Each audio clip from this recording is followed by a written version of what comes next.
If someone told you in 2021 that Messi would drag Argentina all the way to the World Cup and win it, you probably would have laughed. Then Qatar happened, and boom, fairy tale complete. And depending on who you ask, like Wesley Sneijder, maybe Argentina even got a bit of luck along the way. But here's where things get interesting. Sneijder didn't just talk about Messi and Argentina. He said something that turned heads. He believes Portugal actually have a better chance of winning the 2026 World Cup than Argentina do. And honestly, when you start looking at the squad, the new generation, the depth, the experience, it gets kind of hard to argue with him. Think about it for a moment. Portugal has had legends for decades. Ubio lighting up the 60s, Luis Figo bossing the early 2000s, and Cristiano Ronaldo carrying the nation on his back for almost 2 decades. But even with all that talent, they've never won a World Cup. Euros check, Nations League check, World Cup still waiting. And here's the funny part. Ronaldo himself probably isn't even dreaming about lifting that trophy anymore. At his age, most players are chilling on a beach, coaching their kids' Sunday league teams, or doing punditry somewhere. But not Cristiano.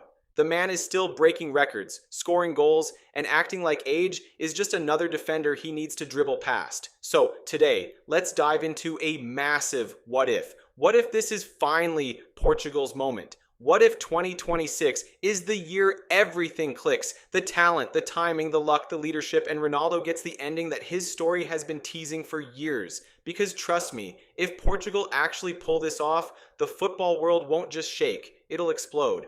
Alright, let's kick things off with the obvious talking point, Cristiano Ronaldo. Because no matter what Portugal does, no matter how many young stars come through, the conversation always comes back to him. And honestly, reason number one for why Portugal could win the 2026 World Cup is, well, the Ronaldo situation itself. Now, look, most fans don't really hype up the Nations League. Half the football world treats it like a fancy collection of friendlies with better lighting. But for Ronaldo and Roberto Martinez, that trophy was basically a parachute. After that embarrassing Euro 2024 exit, you remember the memes, right? People were calling for both of them to walk away. Captain, coach, out, done, finished. But then Portugal went and won the Nations League. And suddenly the temperature dropped and everybody calmed down. And that win changed everything. It kept Martinez in the dugout and Ronaldo in the armband, which means CR7 is almost definitely going to lead Portugal into the 2026 World Cup at 41 years old. I know that sounds crazy. Your uncle's back hurts when he stands up too fast. And here's Ronaldo preparing for another World Cup. But here's where things get spicy. Yes, Ronaldo's been scoring. 13 goals since the Euros is no joke. But when Portugal needed him in that massive qualifier away to Ireland, the pressure hit, he snapped, and the man got himself sent off in peak Ronaldo fashion. And what happened after? Portugal played without him, and suddenly they looked like they'd been upgraded to cheat code mode. They smashed Armenia 901, played some of their most fluid football in years, and everyone watching had that same thought. Are these guys actually better without him?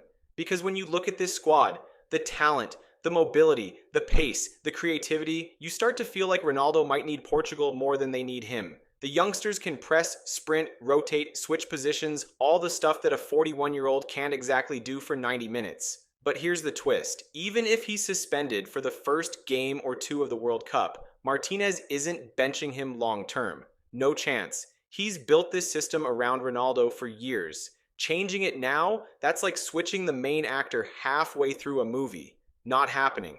So, what does that mean for 2026? It means Portugal are walking into this tournament with a legendary captain, a risky game plan, a squad that might outgrow him, and a coach who refuses to change course. And sometimes football loves that kind of chaos. It creates storylines, pressure, drama, and every once in a while, magic, and who knows, maybe this weird Ronaldo-Portugal dynamic is exactly the kind of spark that leads to something unbelievable. Now, let's talk about the real firepower behind this whole Portugal could actually win the World Cup idea, the squad. Because honestly, when you look past Ronaldo, you start to realize this Portugal team is built like a deluxe combo meal. They've got everything. Sauce, sides, extras, the whole thing. First off, the midfield, Bruno Fernandes and Bernardo Silva. Man, these two are like cheat codes. One's pinging passes like a quarterback. The other is gliding around defenders like he's on skates. Portugal isn't just good, they're scary. Then you look up front and it gets even better. João Felix, when he decides he's in the mood, can unlock any defense. And Rafael Leão, that guy runs like someone pressed the turbo button. Give him space, and defenders start praying. This isn't a one-man attack anymore. And defensively, they're solid. Like, you're not scoring today solid. Ruben Dias marshalling the back line. Nuno Mendes bombing forward with energy for days. João Cancelo doing Cancelo things. Playing as a fullback, midfielder, winger, and magician all at once. And behind them, Diogo Costa. Calm, reliable, and the kind of goalkeeper who makes those match-saving stops that World Cup stories are built on. So yeah, Portugal aren't coming to North America to take photos and buy souvenirs. This squad is one of the deepest they've ever had. Youth, experience, versatility, star power, it's all there. On paper, they can go toe-to-toe with Argentina, Brazil, France, England, you name it. But here's the big question hanging over everything. Can Cristiano Ronaldo do what Messi did in Qatar? Because if Ronaldo somehow leads this team all the way and gets his hands on that trophy, the GOAT debate isn't just reopened. It's getting thrown into a blender. Portugal absolutely have the tools to make a deep run. They have the legs, the creativity, the squad depth, and the moments of brilliance needed to win a tournament like this. And if they can line it all up, the attack clicking, the defense staying tight, the stars showing up when it matters most, then yeah, they're not just contenders, they're legit threats to take the whole thing. Another big reason Portugal could actually go all the way in 2026 is the mentality and tactical identity they've built under Roberto Martinez. This team doesn't just rely on individual talent anymore. They've developed a mindset that helps them survive chaos, absorb pressure, and still find ways to win. You could see it during their qualifiers. Even in matches where things got messy, they stayed calm, trusted the system, and found solutions instead of panicking. That kind of mentality is priceless at a World Cup, where one bad moment can knock you out. And credit to Martinez here, he's done a solid job blending the young guys with the veterans. He's not just using Ronaldo as a trophy piece. He genuinely believes Ronaldo still adds something to the team, not just with goals, but with his presence and the standards he sets. At the same time, he's given younger players the freedom to shine, which is why Portugal's attack can explode one game and then play more controlled the next. His whole approach is built on balance. Use the experience when needed. Let the energy of the younger players take over when the game demands it. Tactically, Portugal have also become more flexible. They're no longer one-dimensional or predictable.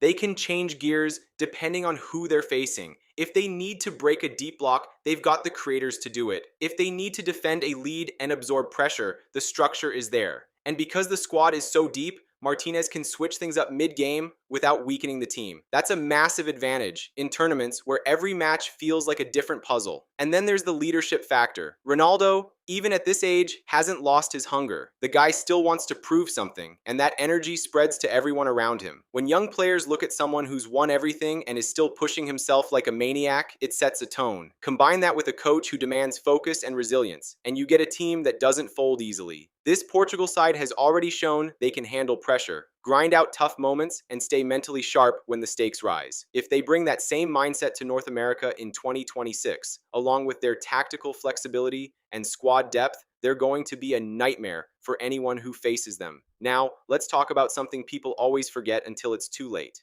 penalty shootouts. And in a World Cup, you will run into them. It's almost guaranteed, and here's where Portugal have a sneaky, underrated advantage that could genuinely push them deeper into the tournament. They're absolutely stacked with elite penalty takers, and they've got Diogo Costa standing tall between the posts. First, the takers. Portugal's squad is filled with players who are not just good at penalties, they're ice cold. Bruno Fernandes, the hop and slot master. Cristiano Ronaldo, Bernardo Silva, João Felix, Rafael Leão, all more than capable of stepping up when the pressure hits. And then there's Diogo Costa, a goalkeeper who is becoming a genuine penalty-saving specialist. Quick reactions, sharp instincts, and the confidence to read a player's body language. In knockout football, that can be the difference between going home and lifting a trophy. In a tournament where margins are tiny, Portugal's combination of elite penalty takers and a goalkeeper who thrives in shootouts could become one of their biggest weapons. So when you add it all up, the depth, the mentality, the tactical flexibility, the experience, the youth, and the penalty advantage, it's not hard to see why some people believe Portugal might finally have their best ever chance of winning a World Cup. The question is simple: could 2026 finally be Portugal's year? And could Cristiano Ronaldo complete the one chapter still missing from his incredible career? Let me know what you think.